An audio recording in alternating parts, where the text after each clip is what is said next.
Does your home ever feel like another source of stress? The clutter, the noise, the constant decisions. When you're already dealing with fatigue, brain fog, and the mental load of raising kids, sometimes your home starts to feel like one more thing that is draining your energy. But what if a few small shifts could make your home start to feel calmer without cleaning or decluttering the entire house? Today, we're going to be talking about how to make your home feel more like a soft place to land. Let's get started. Welcome to Chronic Illness Moms. If you're more than just a tired mom, I'm talking trying to make it through the day without crashing by noon while raising neurodivergent kids, you're not alone. I'm Ashley, a wife, mom, and certified health coach. I have lived with autoimmune disease and flare-ups that made everyday life feel harder than it should. After years of pushing through and burning out, I learned how much stress, poor sleep, and nervous system overload were driving my symptoms. Everything changed when I started building small, realistic habits that actually supported my body instead of fighting it. In this podcast, you'll learn simple habits that help you to feel better. So pop in your earbuds and take a break from the chaos. It's you time. All right, friend, we have been battling the flu in my house, so I am trying my best with my voice, and I'm hoping it will hold out for this episode. So just wanted to give you a heads up on that. If I sound a little scratchy, that is why. Hoping we can get over that really soon. But let's just go ahead and dig in. If you are living with chronic illness or chronic fatigue and also raising kids, you know that your energy is already so limited. And then when your nervous system is already overwhelmed, your environment can matter a lot more than we realize. For many moms, home is just slowly becoming a place that feels draining. There are things everywhere. There are too many unfinished tasks that are catching your eye, too many decisions that need to be made that are weighing you down. And then you're already thinking, I have too much on my plate. Those small things start to feel really, really overwhelming, and they start to add up really quickly. But what if your home didn't have to feel that way? And this doesn't mean it has to be perfect. It doesn't need to look like something from Pinterest, but it can slowly become a place that feels more like a soft place to land instead of another stressor to you. Today, we're going to be talking about a few simple ways to begin shaping your home so that it's going to support your nervous system instead of constantly stimulating it. And there have definitely been seasons in my life where my home just felt like another thing on the list. I honestly am kind of currently dealing with this again right now and trying to get back to that place of having areas just for me. You know, another mess to deal with, another environment that just felt overstimulating or overwhelming. There can be a lot happening in the house, a lot of movement, a lot of noise, a lot of unpredictability. And when we're already dealing with chronic illness, fatigue, brain fog, exhaustion, even these small things like clutter or these constant decisions that are weighing on us, they start to feel so exhausting. At one point, I started noticing something. It wasn't just the big responsibilities that were draining my energy. It was also the small sources of friction in my house throughout the day. It was walking into a room and seeing 10 things that needed to be done, or looking over it and realizing there was a pile of clutter that I needed to sort through, that the idea of working through it just exhausted me. Or it was trying to decide what I was making for dinner again, looking around, feeling like everything is unfinished. When you are already stressed, those things quickly add up. And this is something that we talk about in my coaching sessions too. You know, a lot of women feel overwhelmed and exhausted. And when we start looking at the daily environment, the routines, we realize that their nervous system is being stimulated all day long. The clutter, the noise, the decisions, the constant demands. And this is something that I help moms to work through inside my one-on-one coaching, identifying some small habits, rhythms, environmental shifts that can make everyday life feel a little bit more manageable when you are already dealing with chronic symptoms. If you would like to learn more, you can go to ashleybraden.com/coaching. So let's talk about a few simple ways to begin shaping your home so that it supports your nervous system instead of constantly stimulating it. And I do want to acknowledge something by just saying that I know many moms raising neurodivergent kids experience this, and it's the idea that sometimes making your entire house feel completely calm and peaceful and clean and organized feels very unrealistic. I have been there before. You know, there's noise, there's movement, there's toys, there's projects, there's sensory tools. So instead of trying to fix the whole house, what if you could start smaller? And this is what I really have been getting back to focusing on for myself, which is creating one reset space. Choose one room that belongs to you. It's there. It's a safe place for your nervous system. You know, for many moms, that's our bedroom. It doesn't need to be fancy. It just needs to be a place that feels free of clutter, when you walk in, it just feels kind of like a warm hug. It needs to feel calmer than the rest of the house. You know, that might look like getting rid of clutter. It might look like using softer lighting in the evening, keeping a cozy favorite blanket nearby. For me, like having a very beautiful bed and bedspread is something that I've really been focusing on that just brings me joy whenever I walk in my room. It could be having a diffuser going with a really calm scent that you diffuse just in your bedroom. It's like one of your favorite scents and that you focus on diffusing it in your bedroom. It could also be spending your quiet downtime in your bedroom where it is kind of like your sacred space. Basically, if you're doing devotions, if you're praying, if you're journaling, if you're spending time with your husband, whatever it is you're doing that in your bedroom where it's a designated place just for you. Again, you don't have to have it where the entire house feels peaceful, but having one place where your body can settle can make a huge difference. Okay, so let's talk about if we have that one place, that's great. We're focusing on that. But then what can we do with the rest of the house? Because I do believe there are things we can do to cut down on the constant stress that we are feeling when we're looking around our house. So we're going to dig into those as well. So the second thing you can do, and this is for the whole house, you can obviously apply it to your set safe place as well in your house. But we want to focus on doing a 5-minute declutter. And I can speak to this so much. Clutter drains me mentally. It makes me feel stressed. It makes me feel anxious, and it just makes me feel exhausted. So we know that it does. It drains us, and your brain notices it even if you think you're trying to ignore it. So instead of trying to clean the entire house, which often we don't have time for, it's not realistic. What if you, once a day, you just start slowly working through it? Set a 5-minute timer and declutter one small area that's been stressing you out.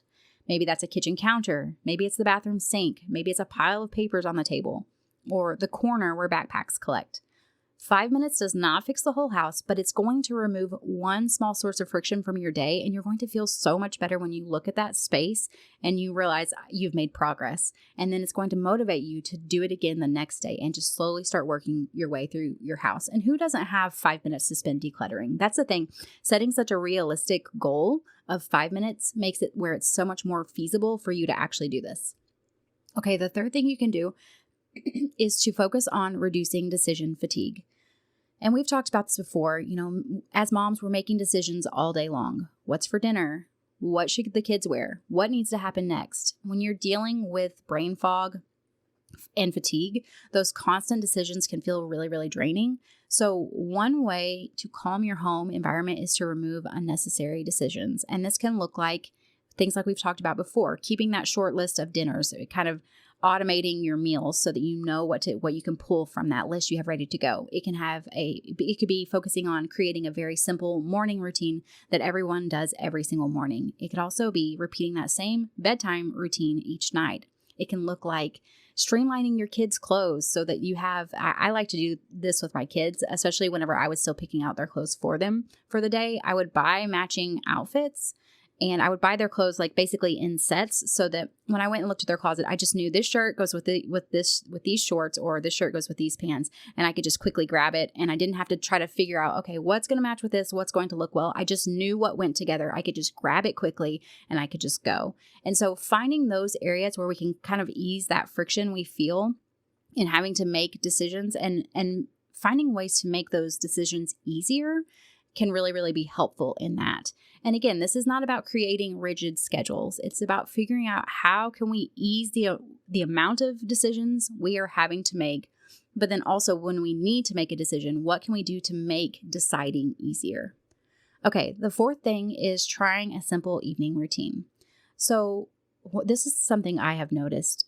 There is nothing worse than waking up in the morning to deal with yesterday's mess. Waking up to yesterday's mess, it feels so, it's just like, oh my goodness, why didn't I just deal with this yesterday? So this does not mean you need to clean the entire house every night. But if you could focus on a 10 or 15 minute pickup of your house and get your kids involved, that's going to make the next morning feel so much calmer. This might look like clearing counters, loading the dishwasher, resetting the living room, having the kids pick up their toys, put all their stuff away, packing backpacks for the next day, anything like that you want to get done to make your morning easier. I always like to say I'm setting myself up for success the next day whenever I take the time to intentionally do these things. And it's so interesting to me when I am intentional about doing this versus when I'm not, how much better the next morning goes whenever I'm intentionally prepping and kind of shutting down the house for the night. And my husband and my kids help with this too. My husband is actually really mainly in charge of kind of our evening routine with the kids, putting everything away. And so it's so interesting to me to notice the difference in our home the next morning when we do this versus when we don't. So, okay. And then one thing I want to say is when you wake up to a reset home, your brain doesn't immediately feel behind. That's why it's so important. And if it feels like you're thinking about this list and you're thinking, well, I don't really think I could get much done in 10 minutes. One thing I encourage you to do is to time yourself to see how long it takes you to actually do the task that you would like to get done that night. Because you might be surprised by how little time some of these tasks that we dread actually take. I know for me, I used to think that I hated doing the dishes because I felt like it took so long. And then I timed myself and realized, oh my goodness, it's basically taking me about 6 minutes to unload and then reload the dishwasher. Why am I not just getting this done? And so once I put a time to it, it has made it so much easier for me to say, I'm just going to do it. I just need to get it done. So if you feel yourself having some resistance to that, I encourage you to sit down and say, okay, what would actually help me to have, like, if I'm looking at this evening routine where we're kind of shutting the house down for the night, what would help me to feel better the next morning? Is it getting the toys picked up? Is it having the sink clean and full of, or gone, the empty dishes gone? What is it? And then time yourselves doing those things and see, realistically, if the kids are picking up the toys and I'm doing the dishes, could we realistically get this done in 15 minutes? And if so, then I feel like your motivation to actually do that every night is going to increase significantly when we put that time frame on it. Okay, so this is where, also I want to talk a little bit. We talk about my Power 9 habits in my one-on-one coaching. And this is where they can really support your home environment and the amount of stress that it adds to your life. And the Power 9 are those foundational areas of health that are really going to impact your body and how it heals and functions. So in my coaching, we talk about, instead of trying to overhaul your entire life at once, we want to make small shifts in these areas so that your body has the support that it needs to recover and to honestly to feel better. So we know that your home environment can play a big role in several of those habits. When we're thinking about reducing clutter and decision fatigue, that's going to support that stress habit we talk about as part of the Power 9, because your brain is not constantly processing visual clutter, visual noise, unfinished tasks. Also, when we think about creating those calm, supportive spaces, that's going to help with the emotions habit. It's helping your nervous system to settle instead of staying stuck in fight or flight. It's also giving you that space to be able to unwind. So, and that kind of plugs into the rest habit actually that we talk about in my Power 9, because making your bedroom feel more restorative is going to help you to have that place where you can rest, where you can unwind, where you can relax, which is going to help with that inflammation, healing, sleep, brain fog, all of those things. And then also creating that space where you have quiet moments to be able to reflect, to be able to do your devotions, to be able to prayer is going to support the spiritual part of my Power 9, which is helping you to really have that time with the Lord. So just think about this. Those small environmental changes like these can really support your nervous system more than we sometimes realize.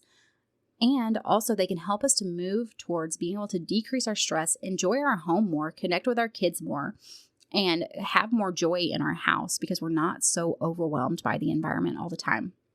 All right, friends, I just want to encourage you. This does not mean that your home needs to be perfect, but you can work towards helping it to slowly become a place that supports you instead of constantly draining you. This week, I want you to try one of these 4 small shifts.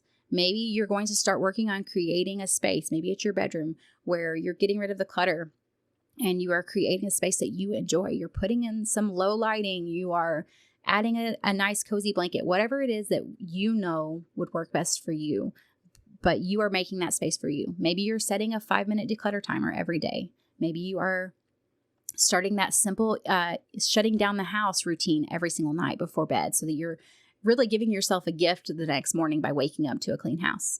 This does not mean you have to change everything, but pick one of these things and focus on it this week. And remember that sometimes just one small shift, one small adjustment can help your home to feel so much more peaceful. So I would love to hear from you guys. Let me know what you choose out of this list of 4 things and let me know how it goes. You can come join us over in the free Facebook group, or you can reach out to me on social media or email. I will have all of that linked down in the show notes below. I hope you guys have a wonderful week. I'll see you back next time. Hey friend, I hope you found today's episode helpful. If you did, would you take a minute to share it with another mom who's struggling with chronic symptoms? And leave a review on Apple Podcasts. It means the world to me to know this podcast is making a difference for you. All right, it's time for me to go tackle those snack requests, and remember that a short walk, even if the kids turn it into a race, still counts as self-care. Keep chasing those little wins. Even when it feels messy, you're making progress. The information shared in this podcast is for educational and informational purposes only and is not a substitute for professional medical advice, diagnosis, or treatment. Always consult your healthcare provider before making any changes to your health routine. I'm not a doctor, and this podcast is not intended to treat or diagnose any condition. You're the expert on your body. Listen to it and reach out to a trusted provider for support.